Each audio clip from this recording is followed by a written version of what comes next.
Hi, in this video we will actually learn one thing that's very important because many of the students I find they feel that if the answer is no, that means the statement is not sufficient. So I just wanted to break that particular kind of a myth and that kind of a notion. So to just prove it, I have just taken here two examples and we need to understand that in a data sufficiency question, especially in type 1 that we are discussing here, the answer which needs to be known in the form of either yes or no, any definite answer would mean that the statement is sufficient.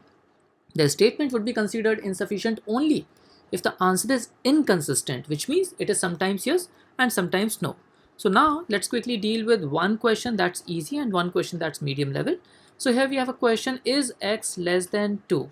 We have to answer this question in the form of either yes or no, right? Now let's look at the first statement. The first statement says that x minus 2 times x minus 1 is equal to 0, which means x is either 1 or 2.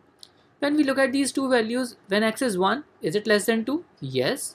When x is 2, is it less than 2? No.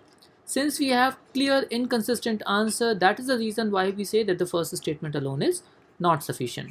And at this juncture, out of the 5 options A, B, C, D, E, we can eliminate option A and option D. Now let's look at the second statement. The second statement says that x minus 3 times x minus 2 is equal to 0, which means x is either 2 or x is 3. Now, the question is x less than 2? If x is 2, then 2 is not less than 2, so the answer is no. And when x is 3, then is 3 less than 2? The answer is no. So many of us who feel that this is not sufficient, please understand that this, because we have got a consistent no, therefore this statement alone is sufficient to answer the question, and the answer to this particular question becomes option B. I hope that makes sense that why did I say that definitely no means sufficient. Now, let's look at a similar question of type medium level. Now here the question is p and q are both non-zero integers. That means none of these p and q can be 0 and they are integers. Is p by q a prime number? The first statement is mod of p is equal to minus p. So the first thing that we start with is that mod of anything is never ever negative, and because it can't be 0, that means we understand that this has to be positive value. For these two to be equal, minus p also should be a positive value, which leads us to a conclusion that p is less than 0, right? That means p is negative. If p is negative, then we know nothing about q, because we can have the values of p and q such as minus 2 upon minus 1, which is prime. That means the answer to the question in this case will be yes, and we can have p upon q value as minus 2 upon 1, which is not a prime number. So therefore, the first statement alone is not sufficient because we don't have any information about the variable q here. So out of the 5 options that we have A, B, C, D, E, we can see that option A and option D can be eliminated. Let's look at second statement, which says mod of q is equal to q, because we know that this part is positive as it's non-zero, so this part should also be positive. So the only information we have from here is that q is positive.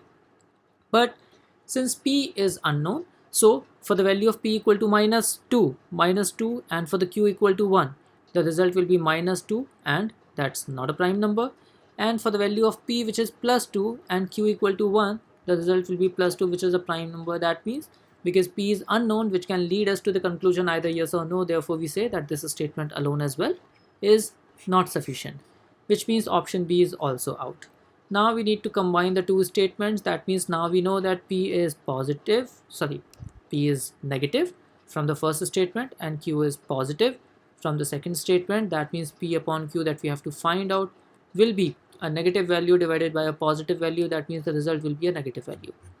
Once again, I have seen some of the students answering this question as not sufficient, second statement together as well. Whereas understand p upon q is negative, which means it's definitely not a prime number, because the prime numbers are essentially the subset of positive integers. So this two statements together are sufficient, and hence the answer to this question becomes option C, because the answer is definitely no. And in the first question as well, in the second statement, the answer was definitely no. So please remember this thing, that definitely no also means the statement is sufficient. The statement would be insufficient only if the answer is sometimes yes and sometimes no. I hope that makes sense. Thank you so much for watching this video.